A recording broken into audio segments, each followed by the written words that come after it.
I'm getting ready to start a new project blanket design on the KB Afghan Loom, which is a 7/16 inch gauge, which means that from the center of one peg to the center of the next peg, that is 7/16 of an inch.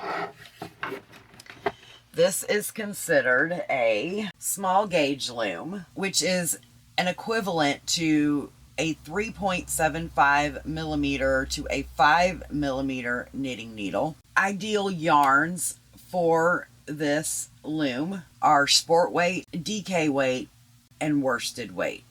Although some people do use this loom for jumbo and bulky, or they hold 2 strands of worsted weight together to make a bulky weight.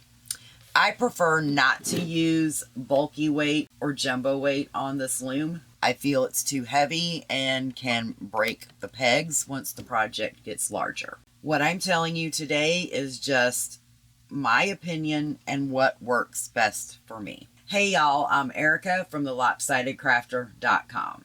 You can find me on all the socials as either the Lopsided Crafter or Lopsided Crafter. Let's dive in a little bit deeper on this loom. So you may be wondering why I have stitch markers, rubber band type stitch markers, and these locking stitch markers placed sporadically on the loom. The first thing I do for any project or design is I mark out my stitches. So the purple rubber bands represent where I will be doing purl stitches in this new pattern, and the locking stitches represent the beginning and or end, depending on which direction we're going on the loom. It represents the beginning and or end of the stitch repeat. But back to the loom. I did this swatch with regular worsted weight yarn. This is I Love This Yarn by Hobby Lobby, done in the garter stitch, knitting 1 row and purling the next using the regular U-knit stitch, not the E-wrap. And this is what that swatch looks like. The reason I wanted to do this is because I wanted to show that if you do a regular U-knit on this loom instead of the E-wrap, you have a nice, consistent fabric. It is still somewhat stretchy, and it's not holey, which is one of the things that a lot of people complain about or dislike about this loom, because they feel that using 1 strand of worsted weight just makes their project too gappy. And I tend to think that is because of the stitches that are being used. This is a high-grade plastic. Let's see if I can turn this around without losing my stitch markers here. I might have to add them back on, and if I do, that's fine. Yeah, I will. On the bottom of this loom, there are screws. So this loom can be taken apart. If you were to break a peg, you can take the loom apart and put new pegs in. The newer looms, I believe, come with extra pegs, is what I have seen. So that is a good thing. All right, let's see. We missed one here. And it is actually right there. And we dropped one right here and right there. Okay. The next thing I want to point out, this loom does not have a marked peg or an anchor peg. But what it does have is this little triangle. I use this peg typically if I am making something that is the whole width of the loom, which is 198 pegs.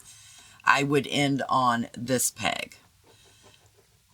This particular design, there is a 10 stitch pattern repeat. So I have to end over here on this particular one. So I just put the same color marker for my beginning peg and my end peg.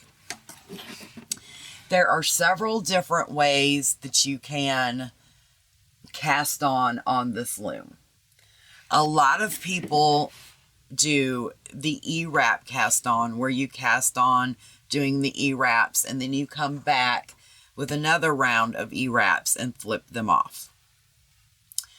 I do not like using that cast on, and there are two reasons why. Again, these are just my opinions, but with years of loom knitting, I figure it's best to explain to you why I don't like those. So if maybe you are running into the same issues, you'll know why. Number one, the E-wrap cast on is a looser cast on. So once you get your project down a little bit, you're going to have gapes. It's going to be loosey. It's going to be floppy. I just don't feel like it's a neat cast on. Again, this is just my opinion. Another reason why I don't like to use the E-wrap cast on is because I want my cast on edge to match as close to the cast off edge. So I tend to use the chain cast on, which is also considered the crochet cast on, for all of my projects. And then I use a cast off method that mirrors the cast on method. Another thing that I do different on these looms that most people do is I always skip the first peg, no matter which direction I am working. So if I'm coming back this way and this marked peg is my last stitch, I'm going to work it this way in a U-knit fashion, but I'm not going to work it when I go back that way. That enables the sides to be very neat and they look like a chain stitch on the side. So then your sides and your bottom and your top match. Also, if you are going to put a border around your blanket after you come off the loom and do it on another loom, then you have a nice chain edge that is easy to pick up. So now I am going to show you the two different cast on methods. I will show you the E-wrap cast on, and then I will show you the cast on method that I use. As previously mentioned, there are two types of cast on methods. Well, there are several types, but I'm going to go over two with you today. If you are going to cast on this loom and make a project that is primarily E-wrap, you will want to use some type of yarn tensioner. You can use one purchased by Cindy Wood Crafts. You can use one like this, which is a Boye, B-O-Y-E. You can use the insides of an ink pen, take the middle out, and then you have a nice yarn guide. You can use a straw. There are many different things that you can use if you are going to use the E-wrap, because this not only helps you keep your tension equal, but it gives you, there's enough room around the pegs that you can go a lot faster. So I will show you both of those methods. The Boye one has this little yarn feeder. And how I work that is I put the yarn through the little hook and then feed it through the actual yarn tensioner. Now this one, because it has this tip here, sometimes doesn't like to come through, so I'll have to remove that tip. push it through.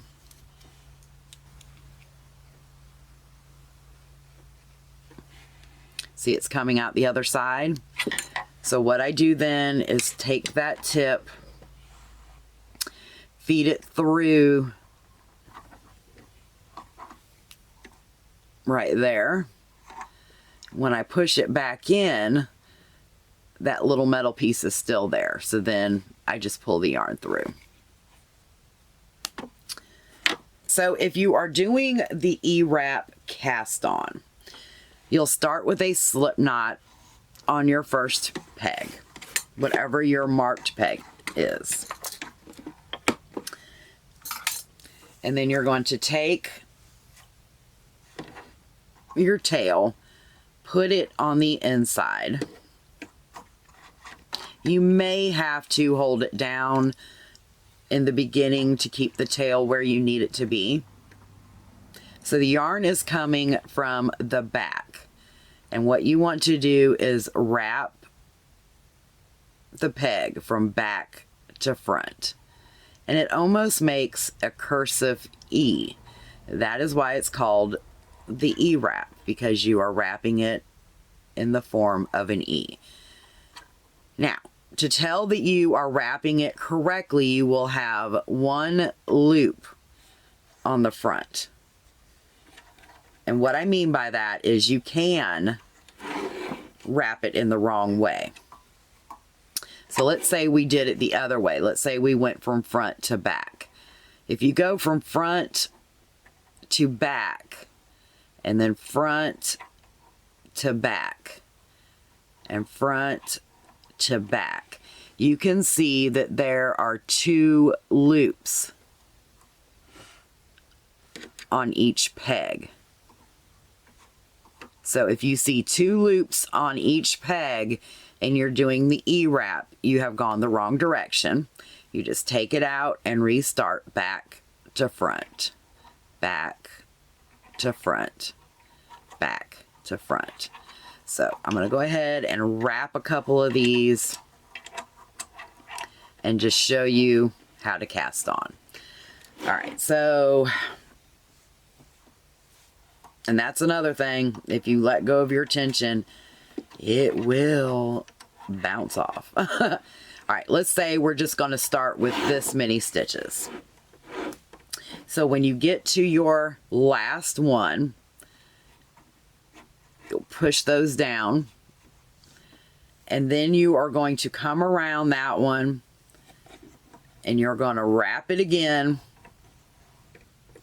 and then you're going to go behind to the front, behind to the front, behind to the front, behind to the front, behind to the front, behind to the front, behind to the front, and then around. Okay? To lock the yarn in place, you're going to take that loop, that was your beginning loop, your slip knot. You're going to take that and just flip it over. This yarn does split a little bit. Okay, so after you lock that in, you'll probably want to pull that tail just a little bit to secure it.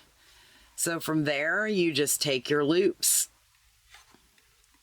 and with this, if you have splitty yarn, sometimes it's easier to do it from the top.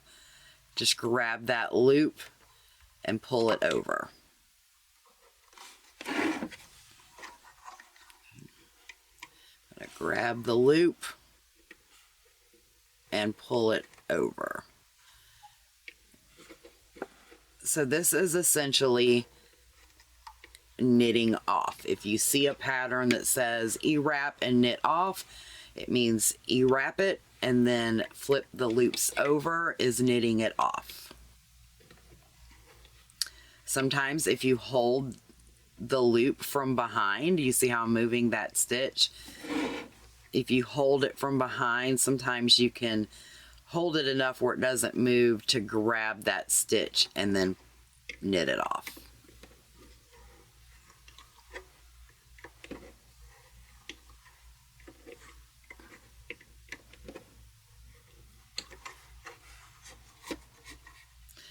So this is one of the reasons why I don't like this stitch, because in order to get everything to match, you gotta go around that stitch again. Okay. Oh, I still have a little strand there. It's the downside to splitty yarn. But in order to get this side to match this side when you turn, you're going to have to wrap this stitch again.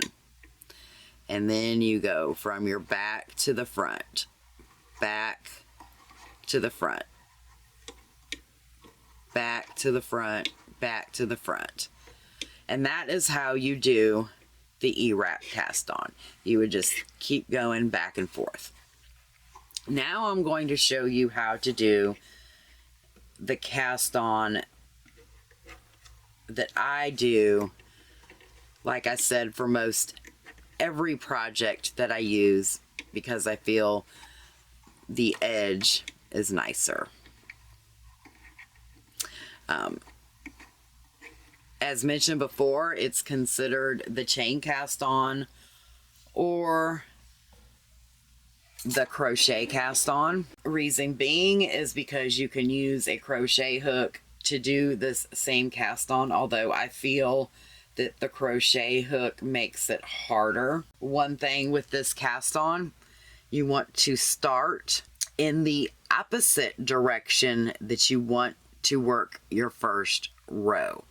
So if you're wanting to work left to right, which is what most right-handed people are comfortable working with, then you would start at the other end over here with your other peg.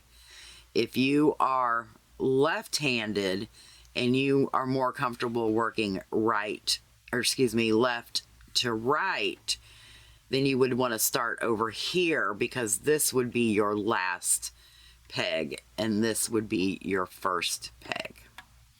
Because I am right-handed, I am actually going to start over here.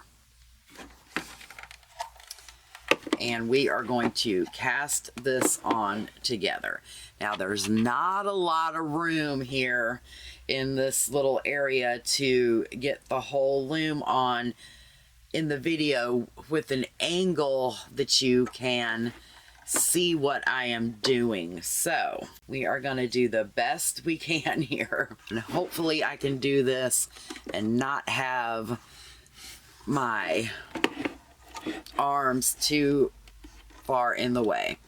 So the first thing you want to do is make you a slip knot and put the slip knot between the last peg, or in this case the first peg of our cast on, and the next peg. You're going to put your tail inside. You're going to bring your working yarn around the back of this first peg. The first one is always a little tricky, getting it to the loop to line up right, but you take your working yarn and you feed it through that loop, okay? And then you are going to pull it. So what I'm doing with this first peg is I'm pulling my loop and my tail at the same time, so that the stitch right here, this little stitch, lines up on the front.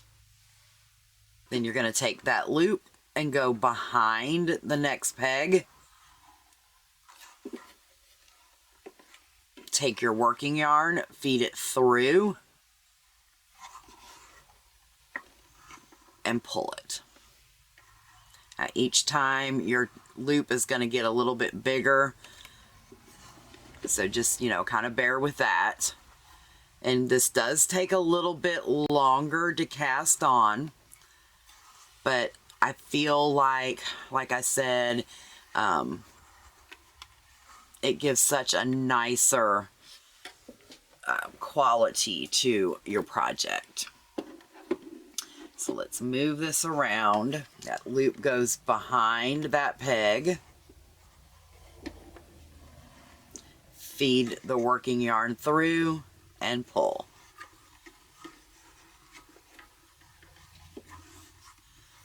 Loop behind the peg, working yarn through and pull.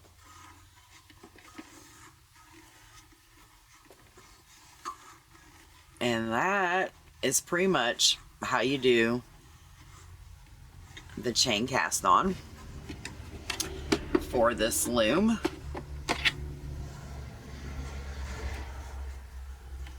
While I am working on this cast on, I will talk a little bit more about it. Again, this is made by KB Looms. You can get them on the KB Looms website as well as Amazon.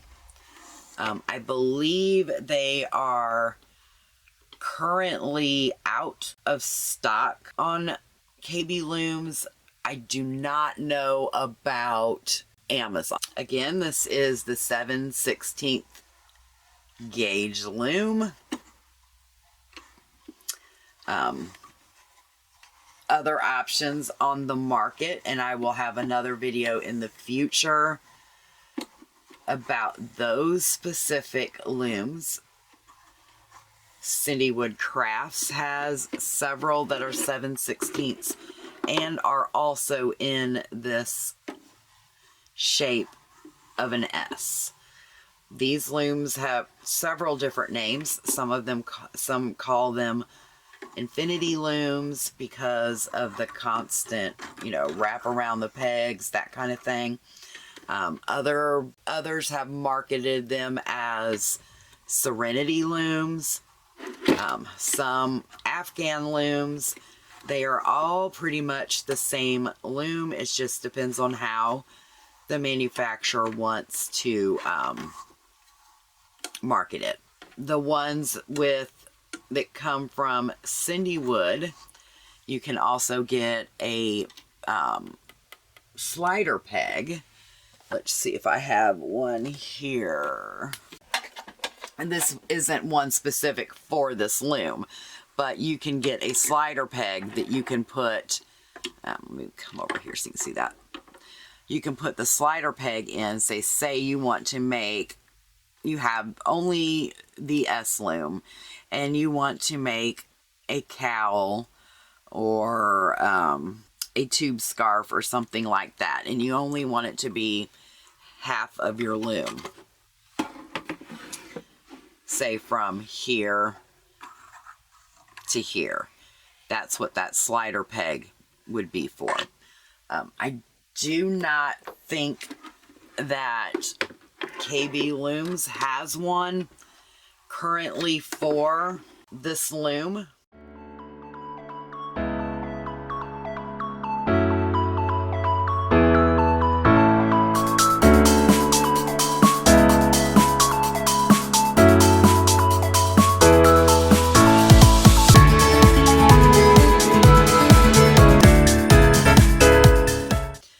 Once you get back over to the other side, you just pop the loop on that first peg. So you see the loop is right here on this first peg.